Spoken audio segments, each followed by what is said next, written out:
In last week's Color Rescue, I taught you how to choose a color palette for your living room, like what to do when the room is just gray and all neutral or there's nothing in it, and how to start from nothing. So if you missed that video, make sure to watch it. I'll include that link below.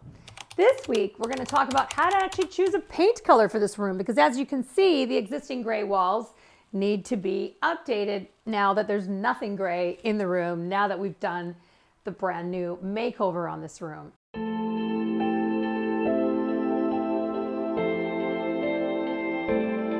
Welcome back to my channel. I'm Maria Killam, and I teach homeowners and designers how to create a timeless home they'll love forever using color the right way.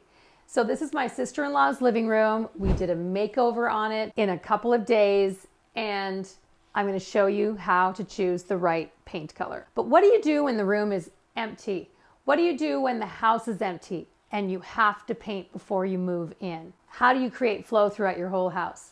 These are things I will teach you and go do a deep dive in my dream home workshops for homeowners and my True Color Expert training for designers.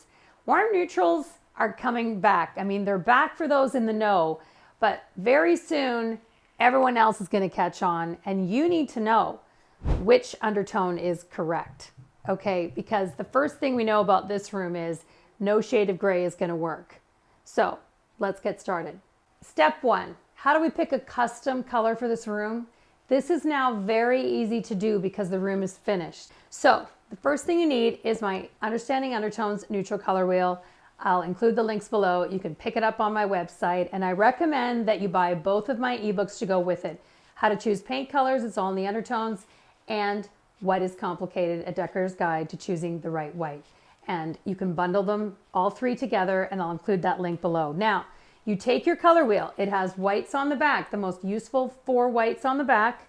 Okay, and then it's got the 9 neutral undertones that are the most useful in this world. So now, let's identify the undertones in this room. You want to grab a whiteboard or something. This is from my neutral color collection available in Sherwin-Williams and Benjamin Moore, the 50 colors that you need in order to choose the right neutral for anything in your home. So I've turned one of these boards around, but you can use anything, any paper, as long as you have a white paper, right?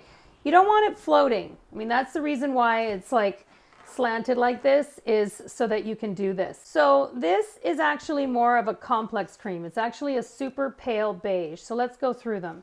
As you can see, when I move these around, it actually is kind of a creamy in between these more mid-tone beiges. So if we turn this around, it's in the world of cream, perhaps a little darker. So we've got options. So now in this carpet, obviously we have a mixture of neutrals, right? So what we need to do in order to find the right color here is we need to get the overall read. So if we were looking at this area of the carpet, you know, it's kind of like looking like it could be in the world of like a green beige. Over here we have a little bit of green gray, could be even some violet gray, like, you know, because it's a mixture, the carpet. So what we actually need to then get in the room is what's the overall read, and how you do that is with a combination of the best neutrals that you've just now discovered. We're just going to look at the beiges because we want to move to a modern, warm neutral in this room. We're tired of the gray. We want to warm things up. So let's do that next. First thing I'm going to do is give myself a neutral background. Turn your boards around or get some white poster board and you place them behind the sofa or wherever you're trying to compare colors. You might do the same thing beside your fireplace if you want to know what the neutral undertone of your fireplace is. That's going to be a big indicator of what your neutral in your house should be. So now I'm going to lay out the mid-tone beiges in my system, okay? Because that's usually how you can immediately stand back and go, oh, okay, let's narrow in on these ones. So this is pink beige, this is yellow beige, this one's green beige, this one's orange beige, and this one's gold beige. Those are the 5 most useful beiges in my Understanding Undertones system. So now if you stand back, which ones would you immediately eliminate? This is what I do with my clients. This is exactly how it works. You would probably immediately eliminate from the entire read of the room the pink beige, the yellow beige, Now the green beige might look like we're deleting it, but let's look at what the paler version of the green beige looks like. The orange beige is also a consideration. We're going to go lighter in all of these to find the best one. Now gold beige was from the Tuscan trend. Nobody wants to paint their house gold beige right now, so that's going to be eliminated. So now that we've eliminated all the ones that we wouldn't consider, reason, even though it doesn't look like the deeper version of green beige matches the room, it's a highly versatile color. You know, it's a really warm, beautiful neutral that doesn't feel like yellow. A lot of people are still avoiding yellow. I don't know why. I mean, why? It's a great color. Okay, so now we're gonna put down neutral ground and then the paler version of the orange beige. And now you stand back. Okay, which one looks the best? Which one would we choose?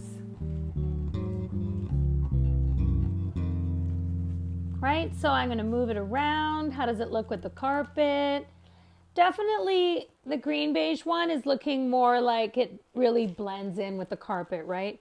This one is a little bit brighter and we could get away with it, right? Because the carpet has this neutral feeling in it. The carpet also has these yellow tones in it. So you could argue that the orange beige kind of relates to those yellow tones. So really it now becomes, it's the client's preference, right? Which one does she want? Does she want to do the pale, pale green beige or the pale orange beige because of these orangey yellow neutrals in the room, okay? Now, the one thing we did not talk about was the fireplace because the fireplace color is going to be changed. But what's the undertone of the fireplace? Let's find out. Okay, it's definitely a gray. Is it green gray? No. Is it blue gray? No. It's looking like a violet gray. You can see when you stand back that it definitely has a purple undertone. So this will be changed, and that's why we're not considering it as part of the paint color selection. But if you weren't changing it, you would need to consider that as part of the color scheme.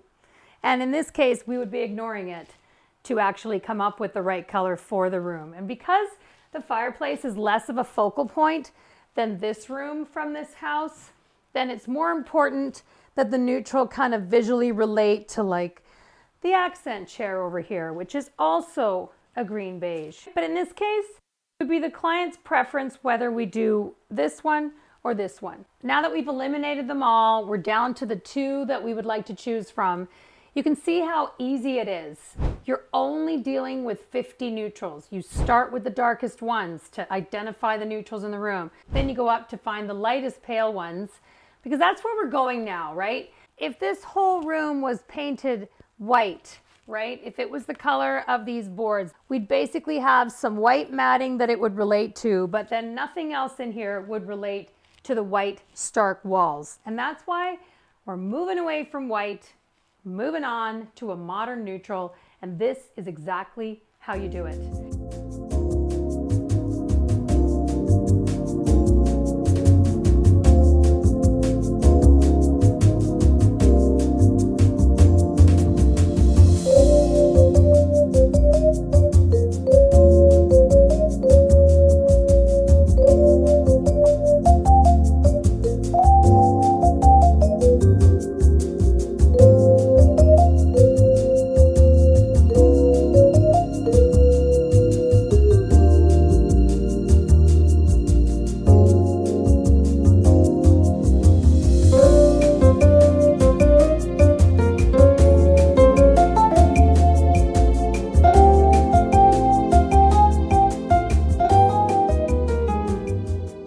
And you can find my collection of 50 large neutrals in Benjamin Moore and Sherwin-Williams. You can see that the neutrals are listed directly on the boards, so it makes it easy to find the ones that correspond to the neutrals on the wheel. Now, if you have only a small space and you only need to choose between a couple different colors, and you can see that it's very easy.